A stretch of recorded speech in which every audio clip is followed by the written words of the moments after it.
Hey Larry, how are you tonight? Doing great, Andy. How are you? I am well. So this is week 2 recording on the new platform. I got some feedback last week that everything sounded. Someone said we sounded like we were in the same room. I'll take that as a compliment. Well, I'm glad to hear that. We've been fighting with issues related to my internet connection and with various issues that I can't explain at my pay grade, but I'm glad to hear that. So that's good. And in as another exciting announcement, we have a branded YouTube channel. If you all want to, you can go to youtube.com/c/registry matters.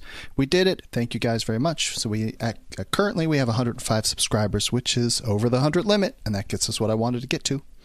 So I'm excited. And you mean the 100 minimum, not limit? Correct. Yeah, I'm sorry. Yeah, we needed 100 minimum. We could have 47,000 subscribers. We could. We would actually make money probably if we had that many. And we're going to. This show is growing every week. We're just adding out the wazoo, whatever that means. Yeah, what does a wazoo mean, right? I don't know. I've heard it all my life. Huh. That's kind of like one of those words like mulligan. You know, there's a movie where they actually attributed mulligan to somebody that just made a terrible, terrible goof, and then everything in the town, they said, "Oh, you did a mulligan." What is a mulligan? I've never heard that. In the movie, it's a bowling movie, and they attribute to messing up to just making just a goof, I guess you could say, and they attribute it to somebody's dad, somebody's granddad, whatever, and his name was Mulligan. Aha. It has no relevance to anything. Well, I'm glad to hear that. Yes, so now you're in the know of that word, Mulligan. And this show is supported by our patrons. Can't thank you guys enough for helping bring this podcast to everyone. And we are trying to reach, we're trying to reach registrants. We're trying to get people to get on board, to be motivated to try and make changes. And obviously there are costs associated with it, with hosting and equipment, and obviously the time involved. So that's what the show is about, and the patrons help bring it to you. And if you would like to support the show directly, you could go to patreon.com/registry matters and help support the show. And we would be eternally grateful if you did. Well, that's right. We can afford our Caribbean cruises and that would be awesome. And our Super Bowl tickets, and you name it. We can do it if enough people support the podcast. That would be amazing. We would have a live studio booth at the next Super Bowl. Well, the joking aside, I mean, we don't expect we'll ever get to that level, but there's a fair amount of work that goes in putting this together in terms of time commitment.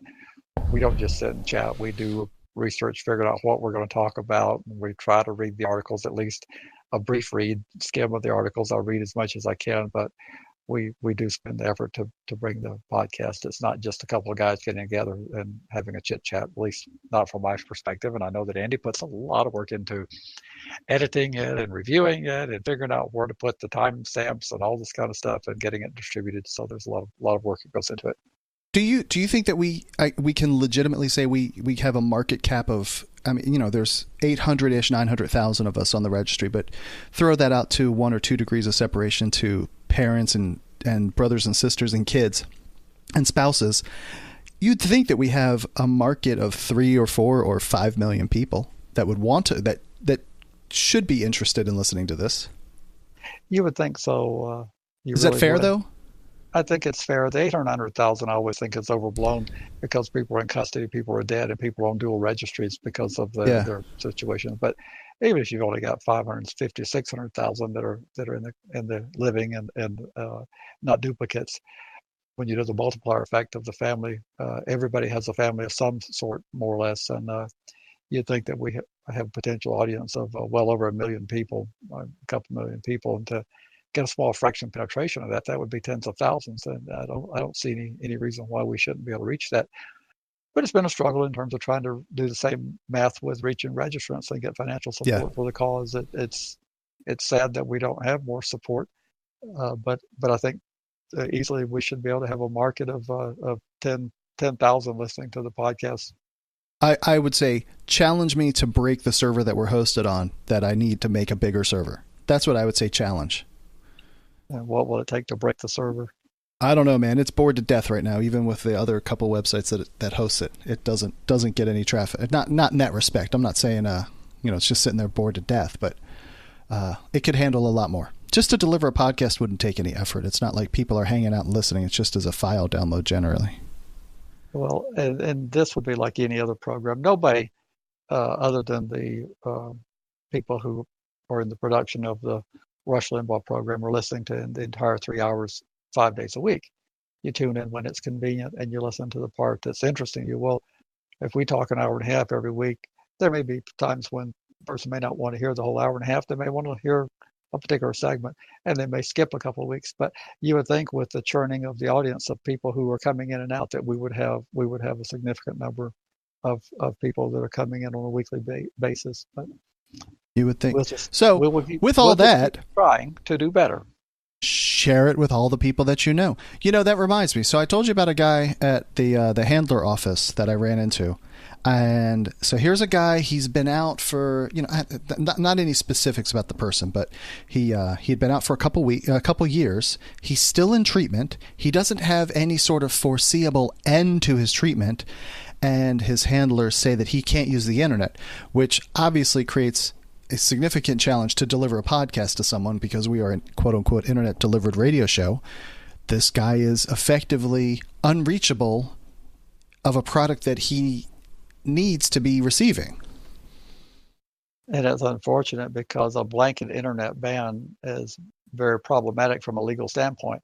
I could possibly conceive of a situation where a total ban might be justifiable and would be upheld by the courts. But most of these, when they're told that they're not allowed on the internet, with a minimal amount of resources in the legal arena, they could have those knocked down. But they don't have the resources. It's one of the things I constantly gripe about how inadequate our country is in terms of providing people that are indigent or marginally indigent the resources to fight that. That's a totally inappropriate to totally ban someone from the internet. But they can do it until they're stopped. Yeah, and I literally told the guy, he's like, well, can they do that? I said, well, I mean, until they're challenged. I said, they can do it until they are told to stop. Now, like, legally, can they do it? I said, you get problem. I told him that it seems, I guess, if you're caught with, come up with some ridiculous number. If you're caught with 10,000 images of little kids doing naughty things, that seems somewhat appropriate to ban them from the internet. Is that, am I off the deep end there? You're kind of getting off the deep end because the technology has evolved in terms with monitoring, and I'm out of my league in terms of explaining that. But they have sufficient tracking capacities nowadays that they could give them very limited access to the internet, and have boundaries in terms of what type of sites he can go to, and possibly even during certain hours. But to totally ban him from the internet is very problematic from a legal point. But I can assure you, he probably has no money. He has no one to turn to, and he's stuck in our country of many things that we don't do well at, which is providing adequate representation for people who don't have financial resources to carry it. And so he's probably going to be stuck in this conundrum. Can you flip that over and give me something that you would see where, like, I can see them doing an internet ban? A total ban would be hard for me to come up with a scenario because of the capacity to monitor. I can see a very rigidly controlled access, but a total ban, you just can't. And let's make the assumption the other direction that he doesn't have some kind of CP charge and he just has some other kind of contact violation, not internet related at all, and they've made an internet ban. Now you're way out of the arena of making an internet ban. Now you're just being a jerk and saying you can't use the internet because you want to be a jerk. And that could be what's happening in his case. Yeah. He may have an officer who's not very nice, and they're just being as unreasonable, and they can be like school bullies. They target people that they know that don't have the resources to fight back. It's really terrible. How often did the school bully target the big captain that weighed 200 pounds that could bench 190, that could bench 290 pounds himself? How often did you see that person getting bullied when you were growing up? Yeah, they don't do that because obviously there's pushback. So you bully the people that can't push back. So you take a person who earns $100,000 a year despite their registry conviction, they have the capacity to probably retain legal services. And if they're well-spoken and seem educated, it's going to be a whole lot easier to target the person who has very limited education and who has an entry-level job or no job at all. That's where you're going to get the least pushback. Right. What a mess. What a mess. Well, let's get started. So there's an article that came out of The Economist, and it says, why support for the death penalty is rising again. And totally, they're like, the reason why this just intrigued me is we constantly hear the argument from people that says, well, if it saves only one, and that's in regards to the registry. So we're so interested in saving that one child. And we effectively, this is my estimation, we effectively don't care about kids being shot in school. That's why we won't do anything about the Second Amendment. But as you often state, well, if it saves only one, we'll trample these people's constitutional rights if you'll trample them on the other side too. But then throw in this one. This one, you're killing people. You know, we are willfully killing someone. And there are many, many cases where they find out, obviously after the fact, because you can't undo, that they were wrongfully executed. Well, I'm only going to be able to speculate, but we've had a heightened, almost to a shrill level about how dangerous the country's become since the 2016 campaign about all violence, and you hear these the immigrants, if they happen to, whether illegal or illegal immigrants, if they're connected with a crime, particularly a violent one, and I suspect that the portrayal of immigrants who are committing heinous crimes has probably played into that uptick in support for the death penalty. Because we've got to do away with these people. We've got to do something about it. And I'm unhappy to see that the support is climbing for the death penalty, because I was one of those who mistakenly believed at one time it was a deterrent. It was the right thing to do. As I've aged and realized, learned more about the death penalty, it's all wrong, and we should not be executing people. We have a hard time restoring them if we were wrong. That's one thing. But the way it's applied, economics has a lot to do with it. Education. There's too many factors where the death penalty is real problematic. And against all other crimes, you can ostensibly treat the victim, you could treat the perpetrator of it, but if you execute them, you're just done. You know, I'm a computer nut, so Control Z means undo. There's no Control Z. Nope. Well, and despite all the hoopla about the rising crime rate, the main reason for the drop in America's murder rate from 10.2 per 100,000 in 1980, which was the year Ronald Reagan got elected, to 4.5 in 2014. So the murder rate in America in that generation of time dropped by more than 50%. At the time where you thought that the crime rate was going through the sky, it was actually plummeting. But then we're hearing these high-profile cases that are causing people to say, well, we're being overrun by crime. No, we're actually not. Yeah. It does seem that we are, that doesn't then seem to be very much different than the whole stranger danger issue. If the news just reports bad crimes, they don't ever show you what the actual statistics are, but because we have the 24-hour news cycle, it's just constantly in your face. You think that there's crap happening all the time. You think that kids are being taken off the street at every corner, when in fact, I can't remember if it's in this sequence tonight, but I just read, like, there maybe were 100 or so legitimate, like, abducted children in the past year. It's in tonight's it's from the New York Times, from Lenore Skenazy, and we'll get to that towards the end. It's in tonight's, and that's a typical 100. If you are one of those 100 parents who has a child abducted, of course it's very important to you. Of course, because it's 100, but we got to keep it in perspective. It's out of 330 million. Yeah, we have 100 to 125 stranger abductions per year. Of the thousands of children that go missing every year, most of them are abducted by non-custodial parents. Right. And I can't change that. That's the reality of the situation.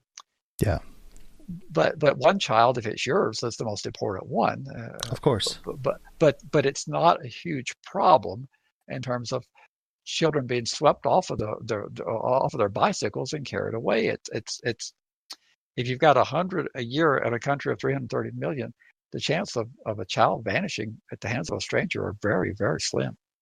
And then how does that translate to public policy where are we just going after the squeaky wheel? Okay, so you have a Wetterling kind of thing, or you have a Megan whatever her name is.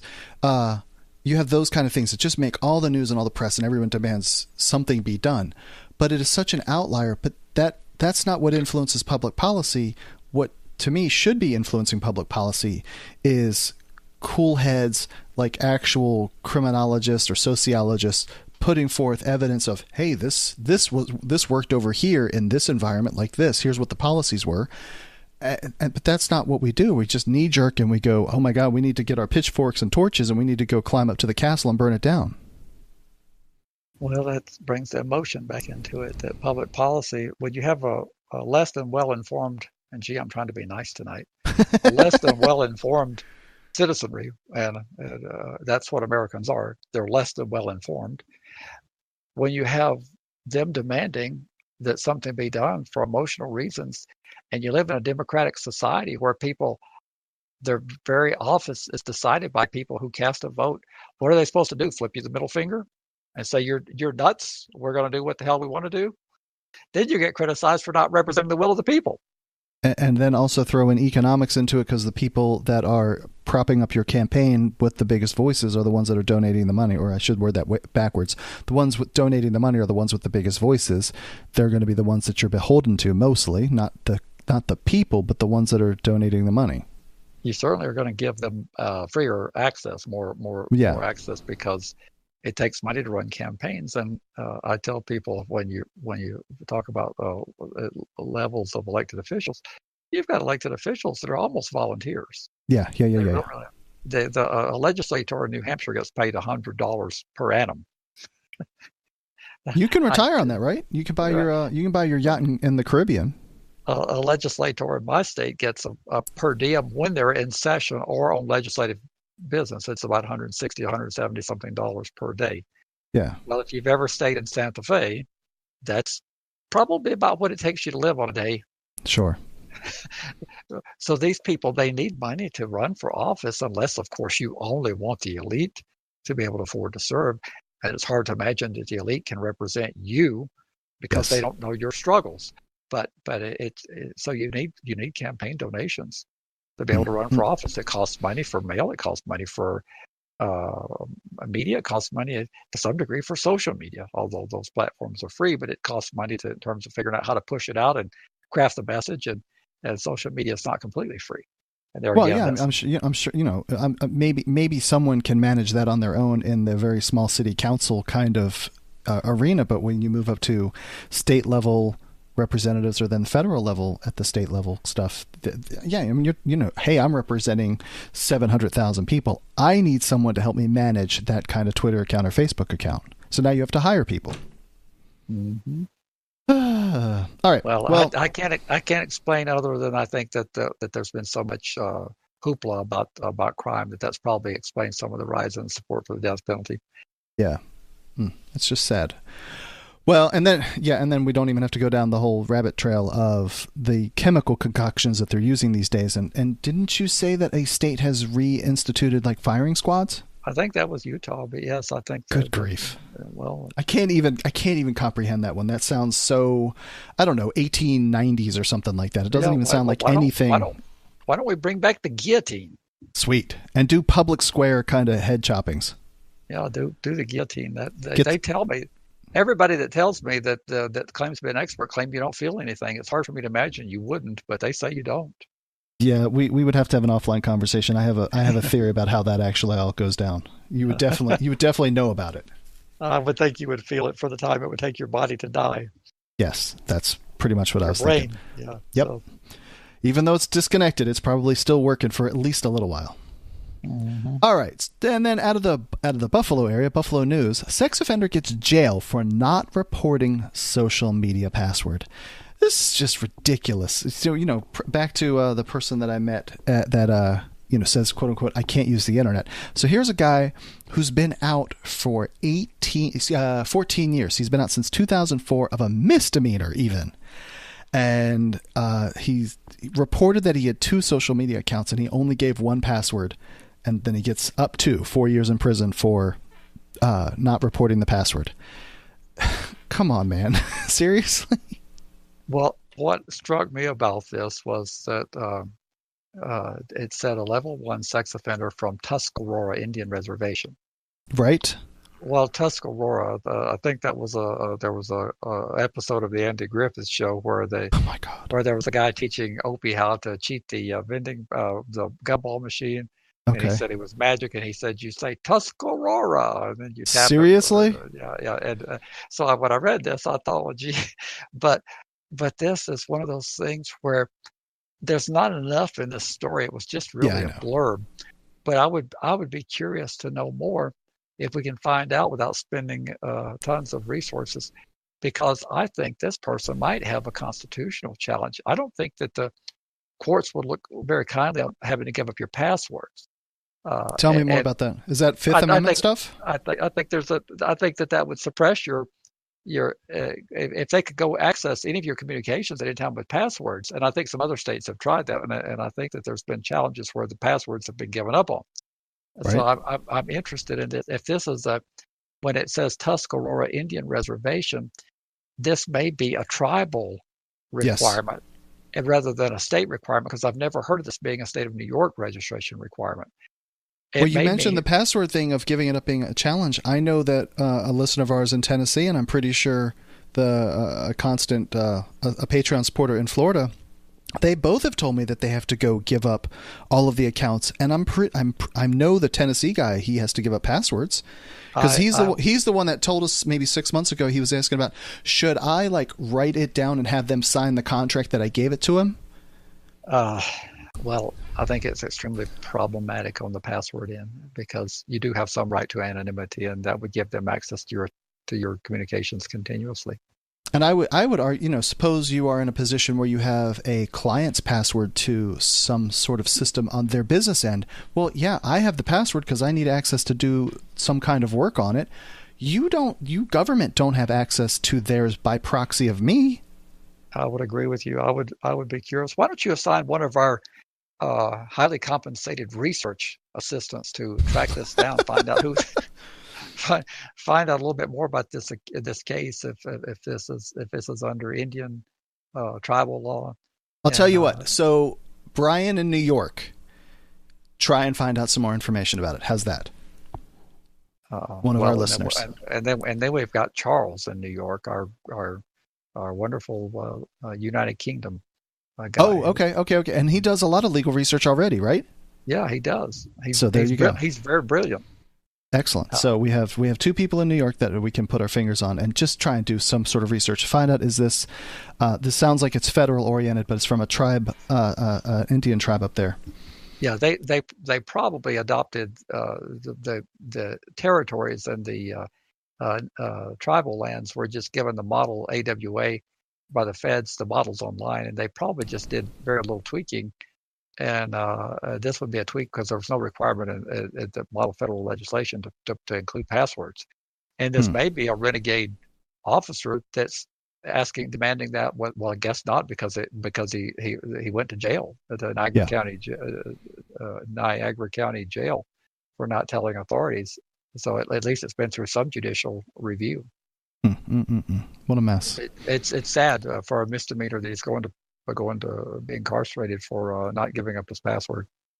Well, all right. Then from the Marshall Project, you know what? It's like every week we have something from the Marshall Project. And this relates to the recently signed Senate Bill 10, I guess it is, in California, taking away, I'm pretty sure it's all bail, but there are some blind spots that some of the advocacy groups came across in the way that maybe it was the bill kind of changed towards the end, the 11th hour kind of additions or whatever. But some of the major groups, Human Rights Watch and ACLU, they disavowed the law completely. And out of the article, what seemed to stand out to me, if judges are given the power to do more with bail and sentencing things, then don't you drive right down the path of Judge Persky of not doing what the will of the people is? So then they start kicking out judges for you've given the judge the authority to make decisions, but you've totally put it back on the people to throw them out of office for not doing what they want them to do.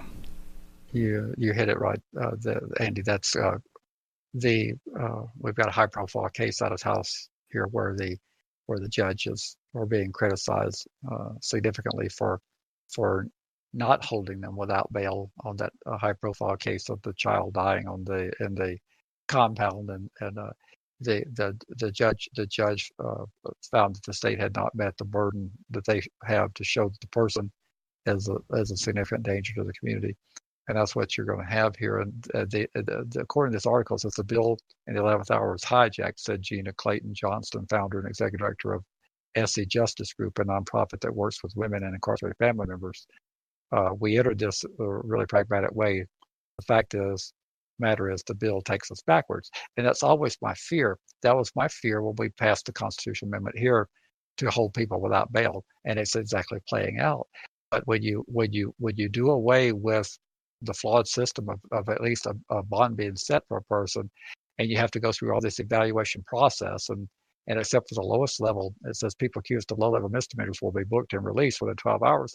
But everybody else has to sit in jail to go through this assessment process, however flawed it is. They hope that it comes within 24 hours, but there's no guarantee that it will. And if it says that they rank as high risk on their assessment tool, then they have to see a judge. Okay. And this is going to result in a lot more people being held pre-trial or under extremely harsh pre-trial conditions, even if they're released, in terms of reporting and electronic monitoring and urinalysis and stuff. And you're supposed to be presumed innocent. I share that we've got problems with our cash bail system, but I haven't seen the ideal solution yet. Do you know much about the New Jersey one that went into effect roughly a year ago? I do not. I heard a podcast recently talking about it, and I would then ask you to tell me what the quote unquote flawless system is, or less flawed. And this one, I think there are 7. I'll call them disciplines or something like that, or domains that they look at. They're looking at age of the offense, or not the age of the offense, the age of the offender at the time of the offense. They look at race, they look at socioeconomic background, and so forth. And I think in New Jersey they had to do a constitutional amendment because they had in their constitution that you had to go through a bail process. So they had to remove that, and now everyone gets out. No one is held on bail except for the most extreme of offenses, something along those lines. I could have some of the details kind of murky, but a large number of people, like the jail has been cleared out. But they profiled, we've talked about these kind of things, but they profiled somebody who was walking down a street. The police saw him. They thought he was somebody else. They arrested him. They said he had a gun. There was no weapon produced, and he ends up in jail for 6 months. Bail was set to, I think, 50. His family couldn't come up with the 10%. So here he is. He's just languishing in jail off of $5,000. Eventually, the judge moves it down to 30. So he was able to get out. His family put him up on $3,000 bond. But what happens in 6 months? You lose your job, you lose your house, you lose your things. It's just what? And he ultimately ends up to be 100% innocent, wrongfully accused. Tragic story, and there will be more of those stories, but there's no perfect answer. The cash bail system is flawed. It's totally unfair to people who like resources. I couldn't argue if that's not true, but I couldn't see the solution. It's kind of like I have a very soft spot for people who are homeless. Yeah. I was in the housing business for many years. Well, I don't like substandard housing. I sure don't. I find it very distasteful that substandard housing exists. The problem is a lot of the people that live in it create the substandard just by their abuse. But even substandard housing is preferable to no housing. If you take a person who's living in a overnight, night by night or weekly hotel that's very run down, they're somewhat safer in there, of course, if it doesn't burn up, than they are out on the streets with no protection at all from the elements and from other criminals. Well, that's the thing we're dealing with bail reform. We're taking a system that's flawed, trying to come up with a less flawed system. In some case, we're trading one set of flaws for another, where a person just can't get out, and they should be out. And under the old system, they would have been able to get out, and they sit in jail because of the scoring and the evaluation factors, and that shouldn't be. We keep looking. I'll have to look at the New Jersey. Why don't we sign that to one of our researchers to to bring us a report about how that system works there. Well, and I'm being a little bit of a smart aleck, but that's part of the preparation that goes into getting ready for one of these. In order to be able to talk about these things, we have to actually look into them. Well, I'm trying to think of this is part of my evolving understanding that we do just present words to people. So we say innocent until proven guilty, but I'm convinced that generally speaking, yes, people will be able to recite that back. You are innocent until proven guilty. However, you would not be accused of something if you were not guilty of something. Therefore, you're already guilty as soon as you got accused. And that's not at all what's going on. Specifically, like with that case I just referenced about the guy that gets completely falsely accused. He's 100% innocent and should be considered innocent, as should everybody. You should be given, unless you are deemed a serious flight risk, threat, whatever, you should be given, maybe 12 hours sitting in the tank, whatever, for them to process you, book you, and then you should be free to go. Everybody. Well, it sounded like what you just said is you're not speaking for yourself, that people, because they're accused of something, they're guilty of something. That's the perception of the public. Correct. That they're being accused of something, they're guilty of something.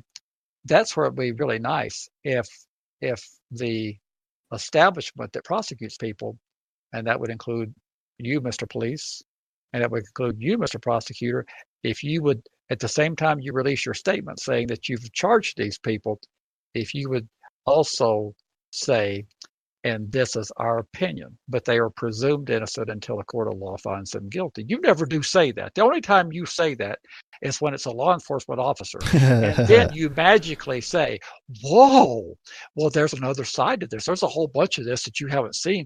These are just small segments that you know, and there's a lot you don't know. I would really like it if you would do the same thing when you haul someone in and you do your perp walk. I wish you would walk up to the microphones and say, and of course they're presumed innocent. And of course, this is just our opinion. And we hope to be able to convince a jury of 12 that they were guilty beyond a reasonable doubt. Following Twitter now with the podcast Twitter account, seeing all the things people were saying about Manafort, and I kept coming back, and I asked you at some point in time, so he has access to making phone calls and he has a laptop, and I was like, is this normal? You were like, just remember, it's pre-trial. He should have access to do all the research and all that stuff and maintain some level of life prior to being convicted of anything. I was like, oh yeah, okay. So I had to push back against some people on Twitter that's like, he's still not convicted of anything yet. He's just accused of. Well, he's now convicted, but yes, I know. At that time, and he was getting probably a little special treatment because of the high-profile nature. The judge wanted to make sure that they got it right, that they did. Because he is going to be able to afford $1 million attorney to find any little discrepancy and crucify the court for doing something wrong or the prosecutor for doing something wrong. It would be nice if we made sure we got it right in all the cases. Sure. It'd be nice if we treated pretrial detainees with the same flexibility that they had access. Very few county jails where you can think of where a person would be allowed that type. You'd have to go get a special court order if you were trying to give a pretrial detainee that type of access to help with their defense. They're usually in a jail with virtually no access to communications to the outside world. A very expensive telephone recording that says every 90 seconds, this is originating from a correctional facility and it has been recorded and monitored for security. So the price you're paying for the phone call is being overstepped by that. And then you get that access once or twice a week, and you have no internet access usually whatsoever. Library access, the county jail, forget it. And you dress as if you're convicted. You're fed as if you're convicted. Can you name a jail that you've seen where any pretrial detainees were treated any differently than the people that were convicted? No, not at all.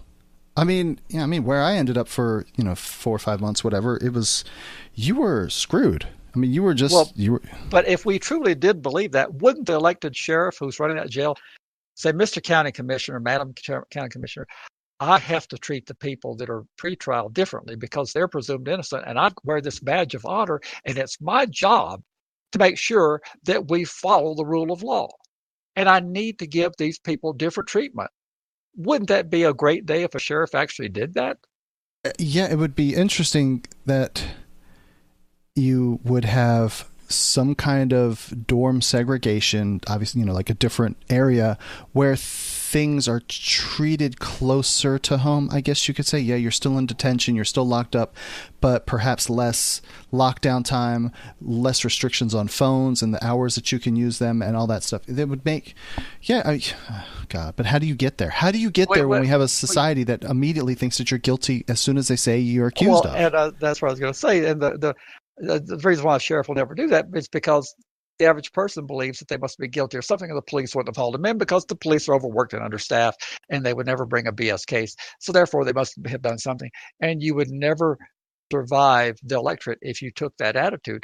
I said that tongue in cheek. I know that no sheriff is actually going to do that. The last one that probably did it was Brad Leach up in Boulder, Colorado, and he's been out of office for a long time.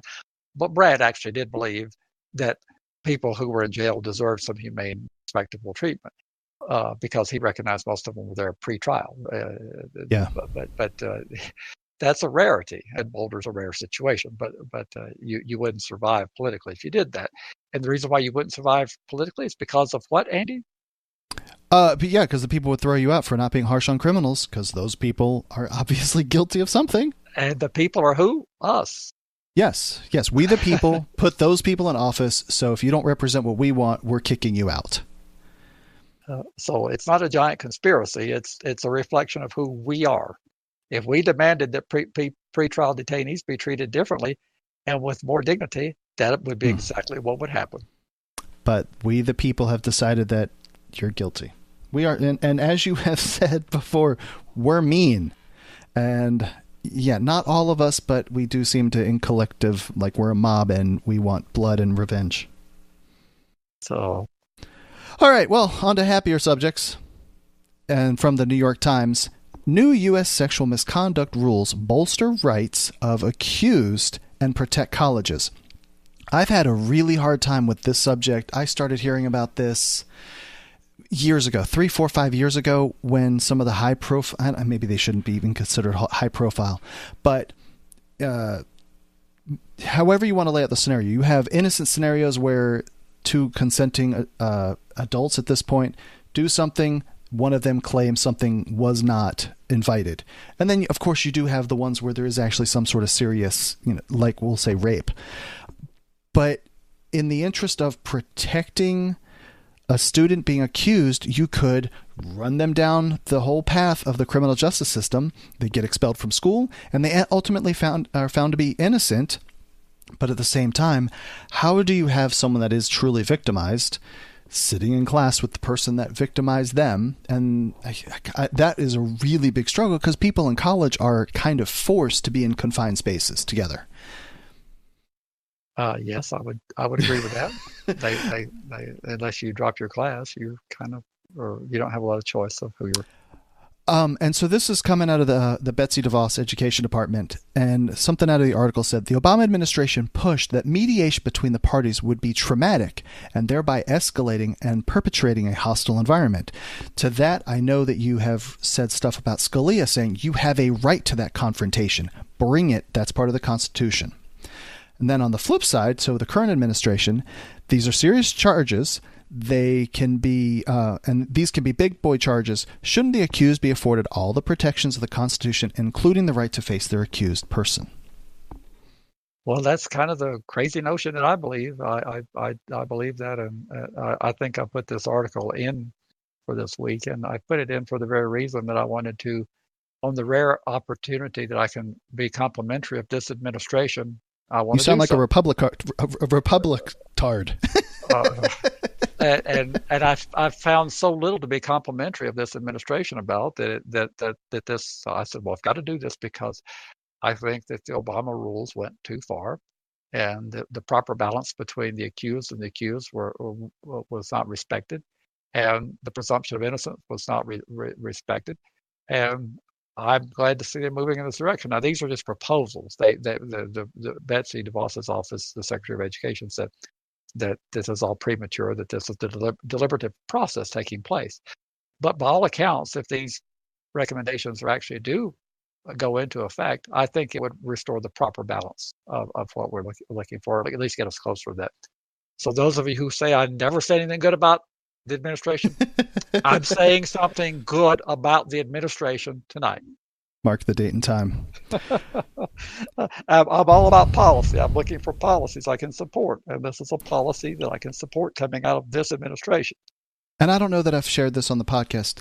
I know that I lean left, but I really don't care about which team you are, because we have talked about you could go to your politician and present them with pro-registry changes to a conservative, same as you could to a liberal, and both sides hate us. One side is a little bit less hateful of us than the other, but you can make pro-registry reform or abolishment arguments to both sides.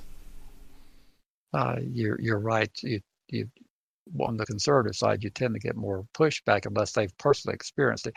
It all changes when they know someone. Of course. They all say, oh, well, yeah, we've gone too far, but it'd be political suicide for me to try to, I can't do that.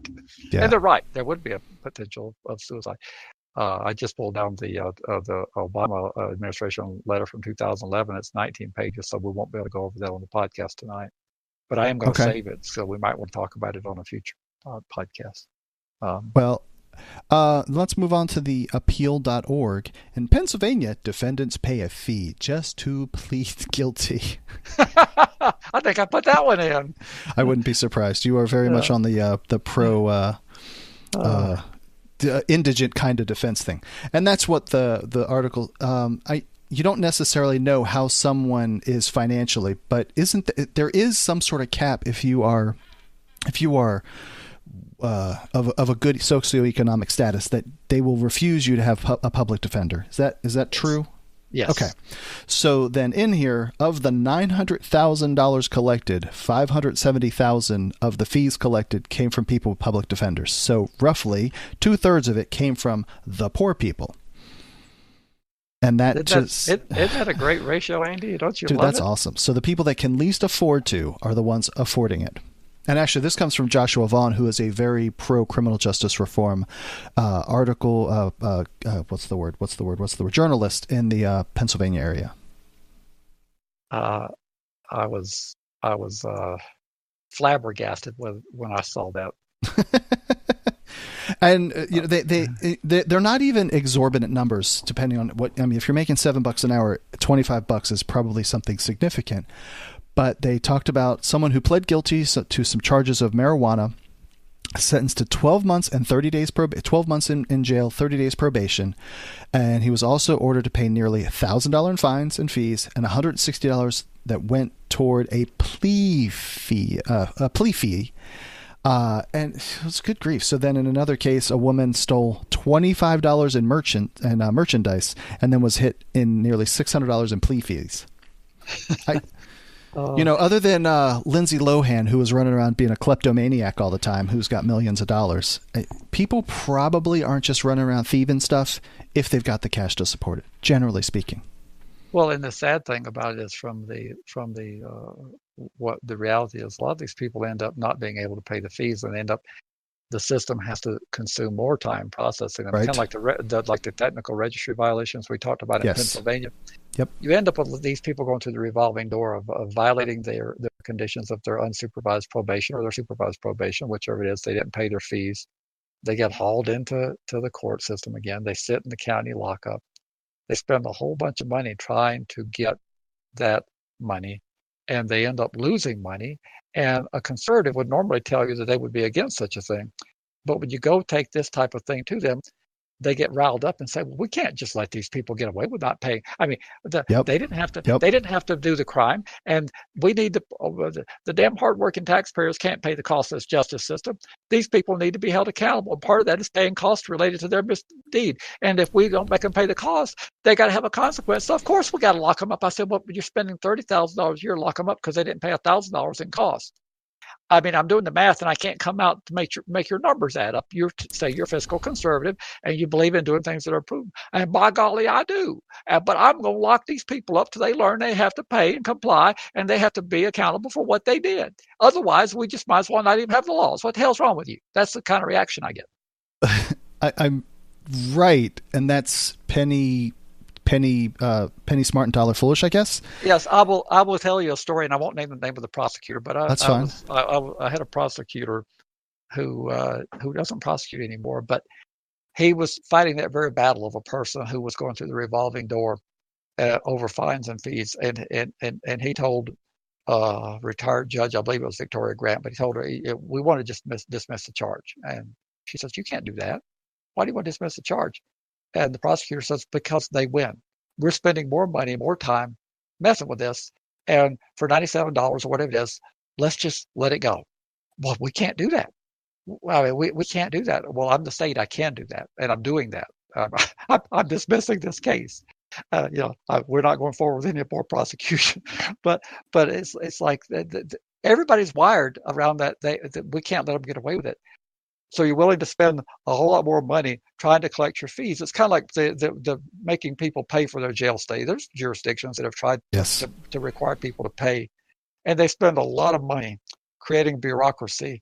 If they've got a 2,500 person jail, and they want to try to assess fees for people who are serving time in the jail, they create this bureaucracy of people who have a job, because in order to bill them and calculate, that requires staffing. And then you have to go through a civil process to collect it. It's a civil obligation, so you have to file a lawsuit.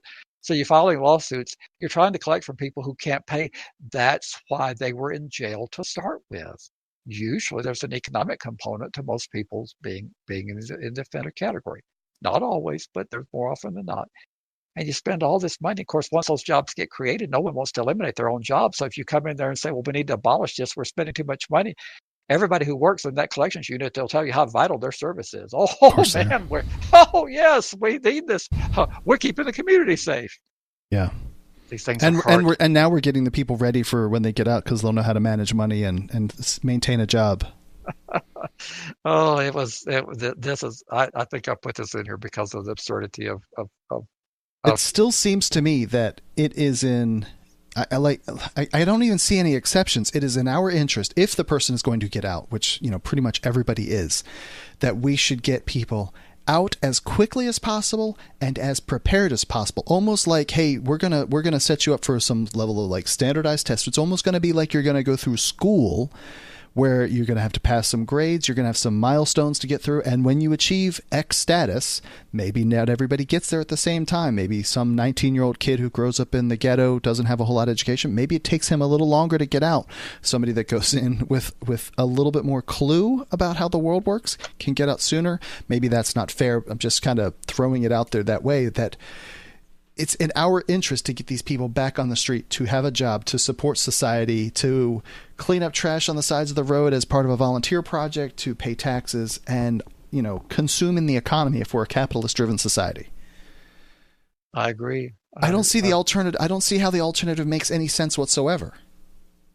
It doesn't. But that's who we are as a society. It doesn't. It makes you feel good, though. It requires deep analytical thinking to think some of this stuff through. It does feel good to think that the criminal's going to pay.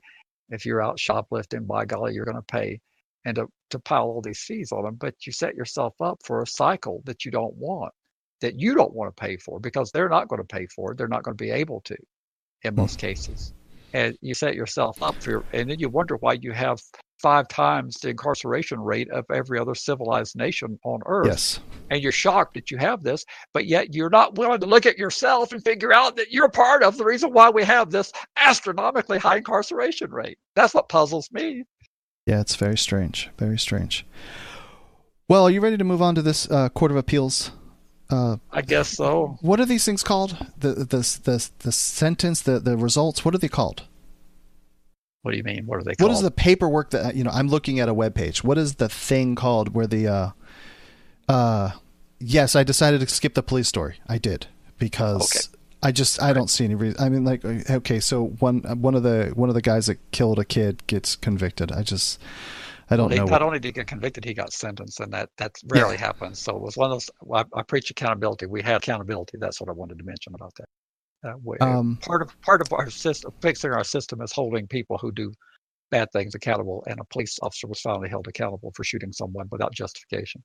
Right, and yeah, he shot a 15-year-old kid. So a white officer shot a black kid in the back. Because he was a threat, I guess, from some sort of reverse Tai Chi judo chop. I don't know. Well, it was a car. They said that they felt threatened. It was back in the car toward them, but the video camera did not confirm that. It was just the opposite, fleeing. But It's ridiculous. But we had accountability, and that's all. That's enough to say about it. I only skipped it just because it's like, here we go again. But if that's the side of it, I'm trying to see what the tie is over to our side. But holding people accountable for prosecutorial misconduct. Yes. When people do over the top behavior, if there's never any accountability, we can't stop misbehavior unless there's accountability. What they say about criminals needs to apply to the system as well. Fair. If you got a prosecutor withholding evidence, accountability. Fair. If you got a prosecutor mischarging, misapplying the law, that accountability. And we finally held a police officer accountable for an unjustified killing. I think it's a great day. Sure. Did he get an appropriate sentence, or did he get all of the killings of all the people that have happened? He got one in Baltimore. He got 15 years. That could sound a lot. That could sound a little. Yeah, well, but at least he got convicted and got something. Sure. Okay. I'm not one of those who believes that. I'm not going to sit around and second guess what the sentence was. He got prosecuted, he got convicted, and he got sentenced. Too many people gripe about what someone gets. I'm happy that he was held accountable. All right. Well, here is a decision from the United States Courts of Appeal for the Seventh Circuit, and this is out of good grief, Illinois. Yeah, Illinois. So, as I understand it, the story is homeless guy goes into the registration office to do his probably monthly or weekly registration, and the clerk says, we're not registering homeless people today. And since he doesn't have an address, he can't leave saying, hey, I came to register, here it is. They don't have time to take down some form or fashion of description. Maybe they don't have the policy to do this. And so they turn him away. And then through some other misdemeanors or some other reasons he comes under the radar of the police, then obviously he hasn't registered, so they arrested him.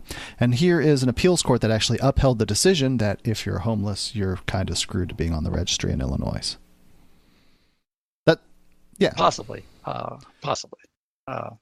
Clearly this decision didn't go in favor of the challengers.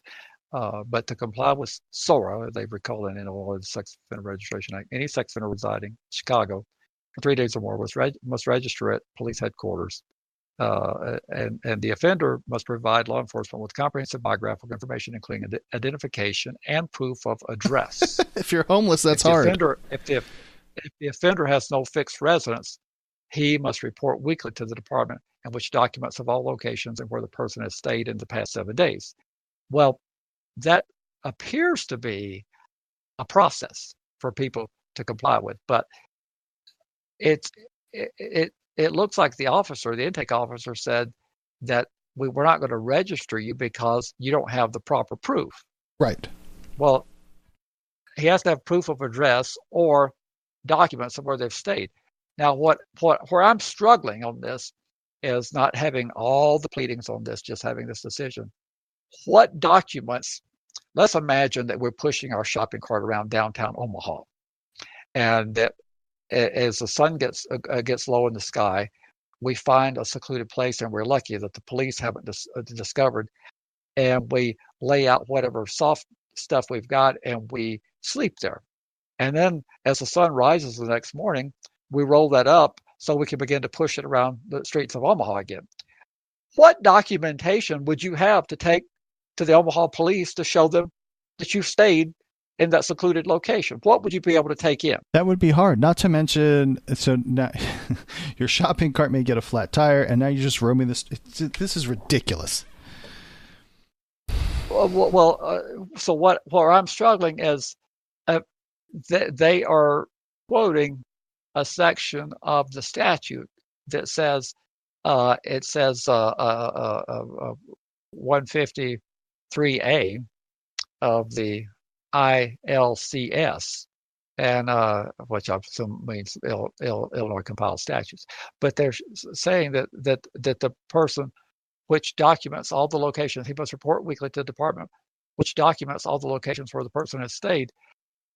Well, there would be no documents. Yeah. I guess you would just tell them that you stayed at the bridge underneath it at the corner of 5th. Perhaps you've left some DNA evidence that you could use as evidence to your recent stay there that they could get the CSI lab to go pick up to prove your DNA was there. But it says an intake officer is not obliged to register all comers. Before registering any offender, the officer must determine whether the offender has complied with SORA's requirements. If he has, the officer registers. If not, the officer turns him away. Well, I'm confused by that. If you won't register them, how can they comply? Yes, and I'm with you. And my layperson interpretation of it said, if the state is going to try and take away your liberty and you have a due process, then there should be a process to ensure that your due process isn't violated in taking away your liberty. And that isn't in place.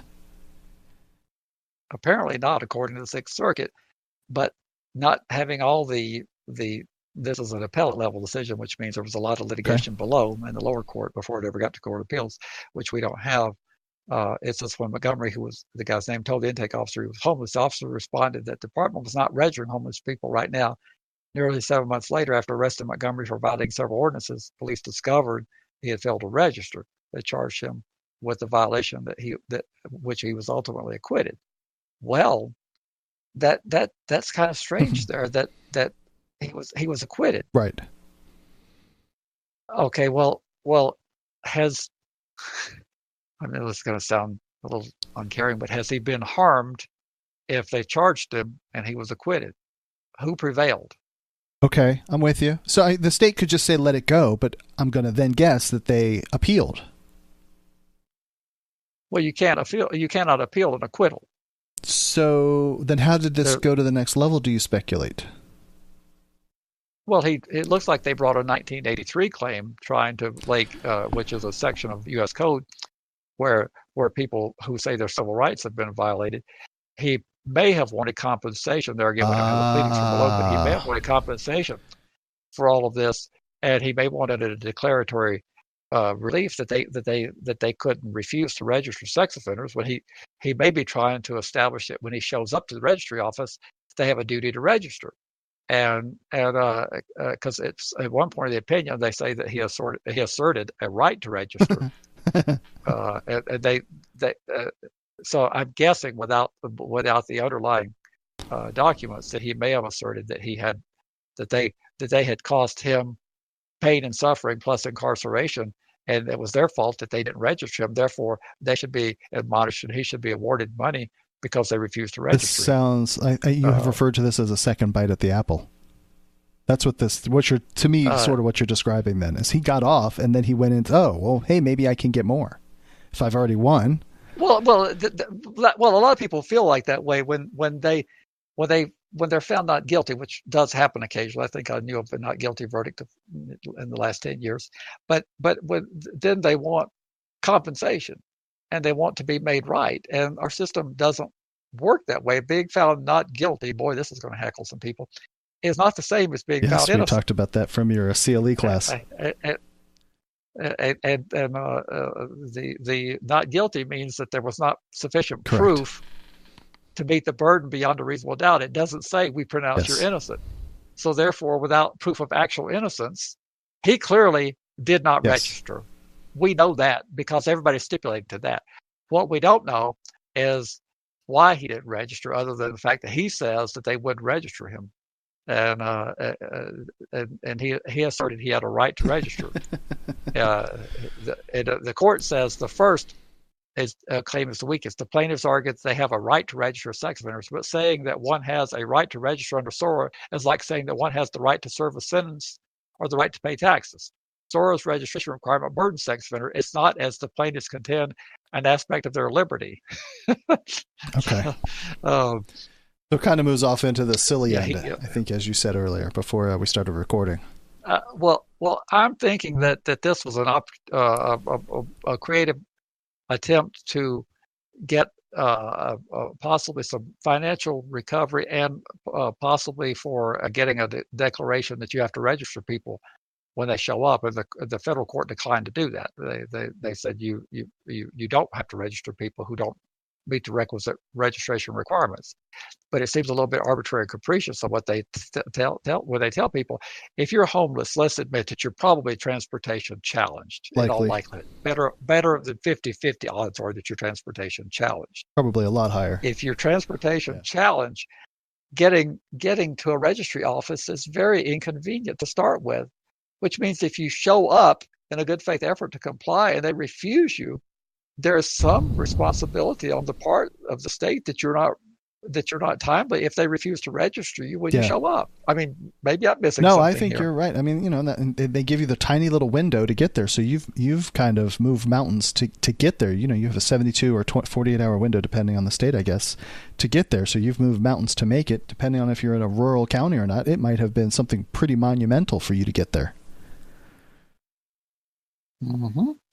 It says this brings us to the next theory, that freedom from the possibility of incarceration is a cognizable liberty interest in its own right. The plaintiffs offer no support for this position. That's what they allege. Certainly the 14th Amendment does not protect a person's freedom from fear of apprehension. And then they cite a 1976 case from the U.S. Supreme Court. So they really did knock their claims down pretty solidly with dismissing them all out of hand and saying that that they did not bring a good cause of action in federal court. That's not to say that the same action brought in a state court might not have more traction. It might mean that tweaking the claim slightly might come out with a different outcome, but it's not the court's job to save you from not properly pleading your case. They're supposed to be neutral, right? I thought so. Well, they did not save these people. And I don't want to be critical, having not read all the pleadings. It could be an attorney that I have great respect for that was trying to be creative. You never know how far you can go until you go there and don't succeed. We were talking about that when I was on the road the other day of, well, can I go to this state and not have to worry about registering? You're like, I don't know. Nobody's ever tried it before. Give it a shot. We'll see what happens. So this attorney may have said, well, I think that we might can fit this under 1983. If we win, we're going to get attorney's fees and costs. And we're gonna provide guidance in terms of them declining, because it's a serious problem. I'm not minimizing the problem. If you make your way to the registry office as a homeless person, and they decline, well, any person for that matter, if you make your way, but particularly if you're homeless and you have a much more frequent obligation of weekly in Illinois and many states, and then you make it to there, they refuse to register and process. That's a frankly, that is a big day. I mean, I tell my boss, it's like, here is a day that you cannot F with me. I will be stressed to the max. I'm going into the wolf's den with the wolves, and they're loaded with guns and tasers, and they're going to F with me, and it could be a bad day. This is not a day to play with. And it is a highly stressful day. The first time I registered, I was freaked out. I would be there late. The car would break down on the way, and then I'm totally screwed. So to have somebody that has all of the extra challenges of being homeless, money, transportation, food, just life and safety in general, that is a screwed up way to make someone live. It is indeed. And that's why I want to get registration, since it is a civil regulatory scheme. I want to get it out of the hands of law enforcement, because it should be handled by a regulatory agency rather than law enforcement. We don't need people with guns and tasers around you processing a civil proceeding, do we? Absolutely. I think that's it's like, that is the creative way to handle this. I think it's a hilarious thing, but I say hilarious and like, dude, you're a smart MF. I like your ideas. Well, I want you to come back to me and tell me why we need law enforcement handling a civil regulatory scheme when it's just the Supreme Court said it's a little different than renewing your driver's license. Okay, well then let's just let the driver's license people it is handle it. way different than just renewing your driver's license. Well, at that time they were looking at it. At that time, it wasn't a lot different in 2003. Okay, yeah. Let's make sure that it is a civil regulatory scheme, and let's put it in a civil regulatory agency.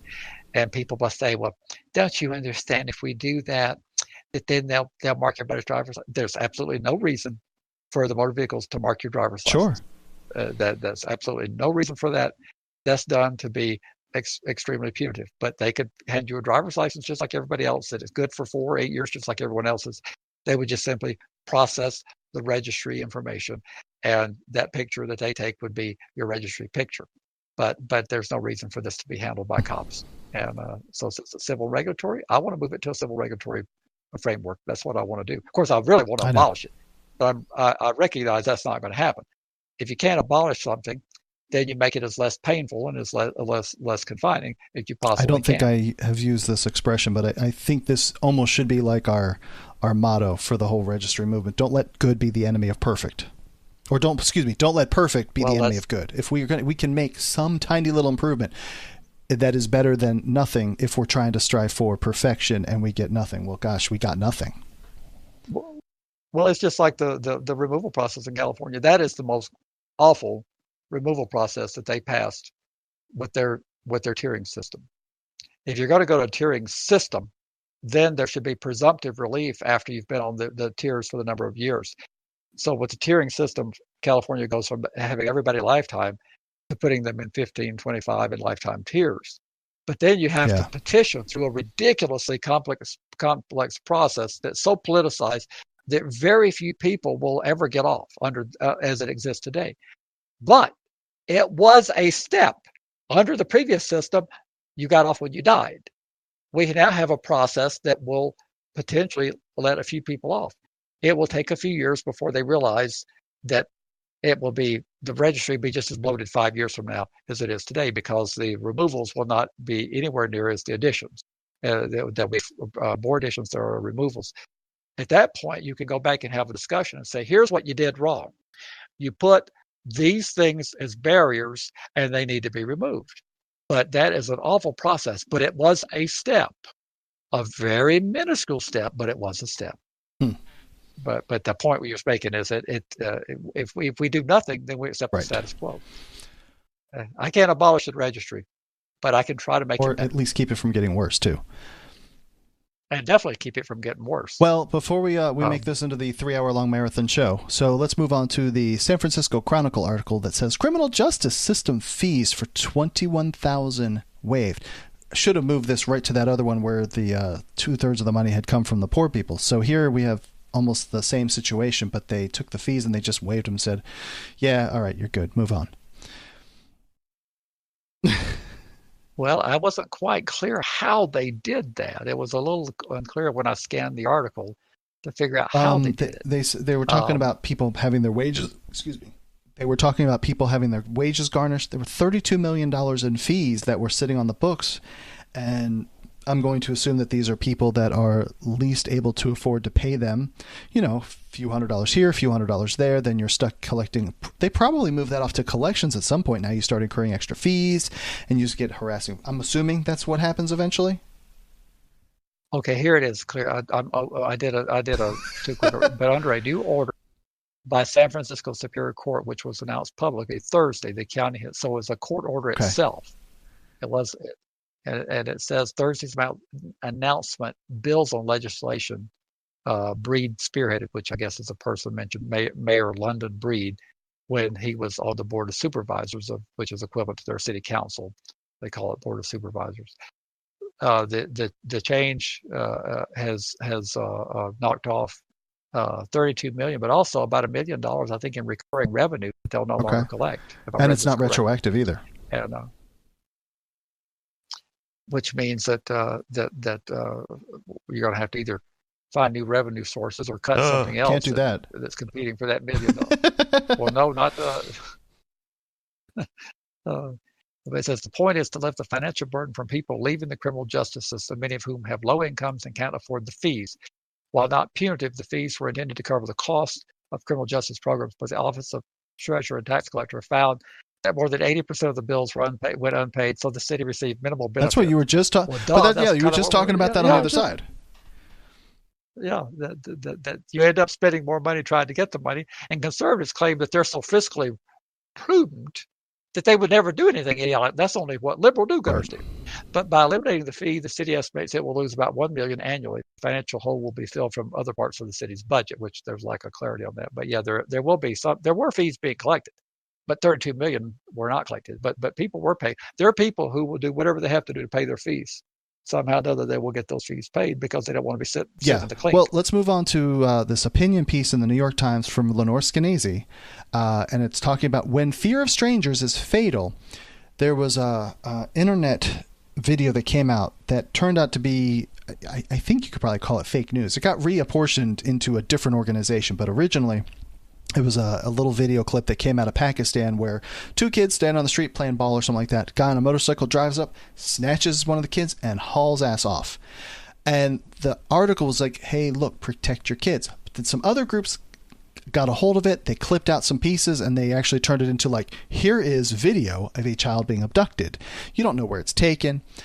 But in some other cases, and this, she's profiling actually some other situations that have happened in other countries where there was a total beatdown, where someone was actually like, hey, look, I'm grandma and here's my family and we're looking for directions. And someone then attributes them to being some sort of child abductor group, and they go beat the shit out of them. And a couple of them end up in the hospital with very severe injuries and comas. And here we are in the United States with the same thing of this fear of stranger danger. And we talked about this very much earlier in the show. So in 2011, the most recent year the U.S. Department of Justice has hard numbers for, 105 American children were taken in a stereotypical kidnapping. That is the kind of stranger abduction you'd see on Law and Order. And that's not per day, not 105 people per day. That's 105 per year. So where does this mindset come? I mentioned that earlier. Yeah. Earlier in this episode, we've got, and that number has hovered in the low hundreds for a long time. You don't have any massive, and of course as the population grows, 105 people being adopted in 1970 is a lot less. I mean, it's a lot more. It's a lot less today if you have 105 people being abducted in 2018, because the population of the United States is up from 200 million in 1970 to 330 million now. So we're about 180, 190 million back then. So it's actually your child is safer. And I've said that your child is safer today than any time to be alive. Your child is the safest time to raise a child. You couldn't have picked a better time to raise a child today in terms of safety from criminality. Now, they're not safe from internet bullying. They're not safe from sexual assault from people who they trust. But in terms of stranger danger and being a random victim of criminal, you couldn't have found a better time to raise a child than today. And not probably excluding the U.S., infant mortality is the lowest worldwide than it ever has been, and nutrition is up and so forth. There are all these things that make today the best time to live. It is. It's the best. It's like people never realize what a great time it is to raise it. And since you've been here since dirt, you've seen all of the times to compare. Absolutely, I've seen the average child today is so much. Now, I don't have a lot of respect for children's laziness and how fat and the obesity epidemic that we have, because they're at their PlayStation or whatever it is kids do these days, rather than going out playing football and riding bicycles and doing things that they should do as healthy adolescents. But in terms of safety, you couldn't have a better opportunity to raise a child from keeping them safe from dangers. They don't have to work in unsafe factories like they did at one time in our world. They're not out on the farm like they were working long hours. It's a great time to be alive. But that was sad. I read that all these people that got beat up in Pakistan and India, I think it said, they were totally innocent because of the video. And we do the same thing here. We elevate something that's a problem if it's your one. A tragic accident is a problem when it's you. Absolutely. Unsafe drivers that are texting, they are a problem, particularly when they hit you. But we don't have an epidemic of child abductions in the United States of America. We don't. Sorry, but we don't. Oh, I got the guy at the conference in Atlanta would say that these are fake statistics. Probably, as his head was spinning around, saying you're a libtard. A libtard. I love that. Do you remember what we did? I think it was episode 2. Do you remember? No, that's so long ago. That was back in 1994, wasn't it? We covered polygraphs. It's episode 2 or 3, somewhere very early on. We covered the polygraph stuff, and Oh, I Okay. do remember the polygraph show. Yes. Leading up to it, I thought you and I were on the same page as far as like that it's pretty much bullshit. But you were like, no, we use it. It's good. And then I talked to you, and then you went and talked to somebody you know, and you were like, oh, wait a minute. Maybe I need to adjust myself. So why this comes out on my feed this week, I don't know, because it's a 3-ish year old article. It's a YouTube video that Bloomberg did with a guy named Doug Williams, and he's a certified polygrapher, and for quite some time he's been a huge advocate of what the bullcrap is of the poly. And so here's a little clip from the YouTube video that is from right from the horse's mouth. Polygraph is not a test. It's an intense interrogation, and the only part the polygraph plays is to frighten and intimidate a person into making a confession or an admission. It doesn't record truth or deception. There is no such thing as a lying reaction. It records nervousness. The reaction that would brand you as a liar only indicates deception about 50% of the time. I wanted to bring that to not to send you off into the wild and have you go do all kinds of the wrong things knowing that you can pass a lie detector test, but just to highlight what the point of the thing is to make you nervous so that you'll admit that you did something wrong. That's it. That's what my expert, he said it was no better than a coin toss. He said, but it does extract confessions, which I've experienced when we've taken the exam results to our clients and said, why is it that you're showing a lot of problems with this question? Then they fess up and say, well, the reason why I'm showing deception is because I did it. So the tool worked. It did what it, but the people often, unfortunately, continue to blab, particularly these sex offender polygraphs when they tell them they're showing deception. The response should be, I'm sorry, I'm being completely truthful. I don't understand why you're getting that, and stick with it. But they don't. But I have certainly changed my opinion about the thing, because my expert, who wishes to remain anonymous, who's administered thousands of tests in his career, said that it's not much better than a coin toss. He said he would hate to rest his future on that device. And in there, he tells you how to pass it, and he essentially says, hey, during the question that you may have problems with, think about you laying on the beach with the waves lapping over your body, and when you're doing the control questions, hey, what's your name, what's your address, and you do those things, think about you falling off a 100-story building, your face smashing into the concrete, and you will throw the results of the test off, only to show you that it just shows a nervousness response. It doesn't tell you that you're lying or anything like that. It's complete pseudoscience. And me personally, I have a mission in my life to expose pseudoscience for what it is. Anti-vaxxers, this polygraph stuff, the registry myth, stranger danger, those are all pseudoscience and just fear-mongering, and it drives me absolutely insane. Well, like I say, you've converted me along with my expert. I did not know what I knew until I had the record discussion. All right. And I've learned a lot about the pseudoscience of polygraphs, and I would hate to rely on them other than trying to extract a confession, which they're quite good at doing. Well, we have just really one article left, and then sort of like a shout out to someone. This one is very disturbing, Larry. This is out of theappeal.org, and a case for an intellectually disabled teen falsely accused of sex offense reveals registry flaws. And as I read the article, so it's a 15-year-old boy. He's got an IQ of 78, which is, that's Lenny and Squiggy kind of territory for, that's a very intellectually deficient person. And he's 15, and his maybe girlfriend or whatever, so 14-year-old, they have sex, and mom caught them as the girl was getting redressed. And now she's under interrogation by the parents, so she says he raped me. That starts that whole train coming down the path, and 2 months, 2 months after he gets convicted and sentenced and all that, she recants her testimony.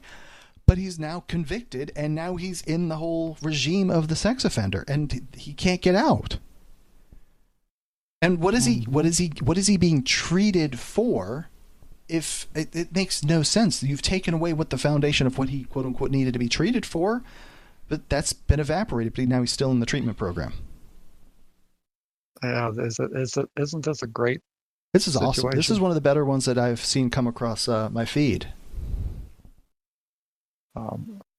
spokesperson for the Virginia Department of Juvenile Justice said the state uses relapse prevention as one treatment option, adding that its program utilizes an individualized, holistic, and cognitive, behavioral, and strengths-based approach, which encompasses individual, group, and family therapies. End of quote. He's not guilty of anything, so what is he being traded for? It's like, sorry. I'm baffled by this one. This one just blows my mind. But he's going to be in the system because they got another bad one off the street, so to speak.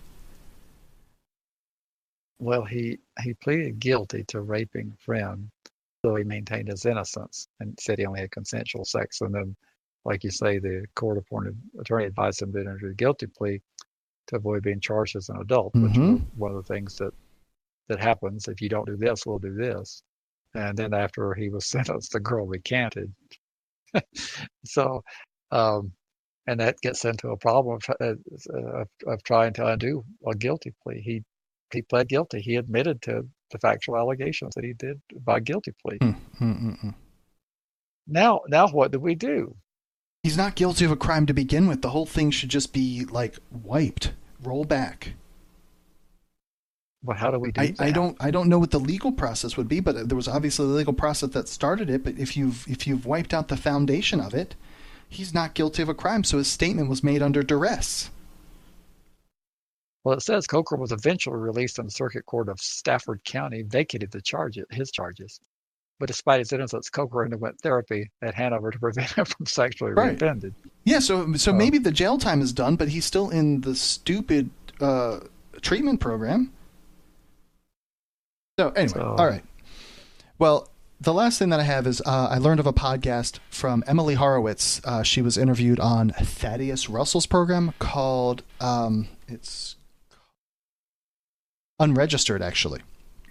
And interesting program. He does a really good job. It's very conversational. Just they sit down like in a coffee shop almost, and he talks to her. The one thing that I didn't know about did you watch the debate between her and Marcy Hamilton at the Soho Forum? Yes, okay. That was quite funny. The thing that yeah, I know. Well, the thing that came out, but, he said, it is my understanding that you destroyed her. And she's very humble. And she's like, well, I don't know about that. It's like they take a poll of the people at the beginning of the debate and then they poll them afterwards. And it doesn't matter who wins or loses the debate, but who moves the most number of people. And Emily moved more people than they've ever had in their forum. I don't know if they've had 5 debates or 500 debates, but she moved more people to that the registry is garbage than any other debater on any subject that they've had in their history, which is pretty stellar. So go to the website, go to the Registry Matters website. There's a link to it in the show notes to get you to its episode 62 at ThaddeusRussell.com for the podcast. Stellar interview that we have to get rid of the registry, and she's a sociologist and a criminologist, and she says that it doesn't do anything to protect anybody. It gives you a false sense of security. From a policy standpoint, it doesn't make any sense. From a criminologist standpoint, it doesn't make any sense.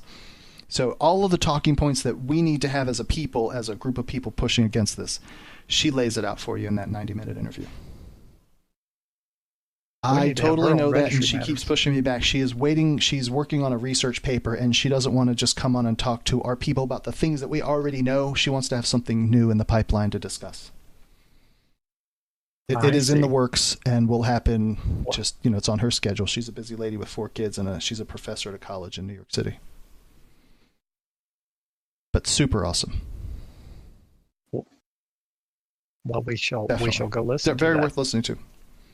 It's yep, ThaddeusRussell.com, podcast 62. Now, how do people get in touch with us? That's the next part of this. The website is registrymatters.co. If you want to call in and leave a voicemail, you can call in at 747-227-4477. Love getting voicemail messages that we can play on the podcast and answer questions. I know that Larry loves to answer deep, penetrating questions like our man from East Baton Rouge Parish last week. Throw me an email message at registrymatterscast@gmail.com, or, of course, support us at Patreon, patreon.com/registrymatters. Go and subscribe to YouTube, youtube.com/c/registrymatters, and follow us on Twitter at registrymatters on Twitter.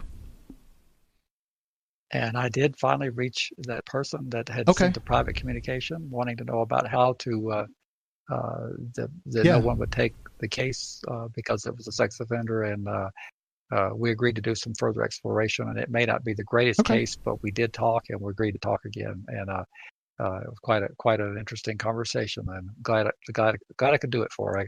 Until we start having 50,000 listeners, I do try to speak to people who reach out to us. Larry, as always, thank you very much for joining me, and we'll do it again next week. Well, thanks, Andy. See you in about 168 hours. No, it'll be 165 hours because we start. Yeah. So, all right. Thanks.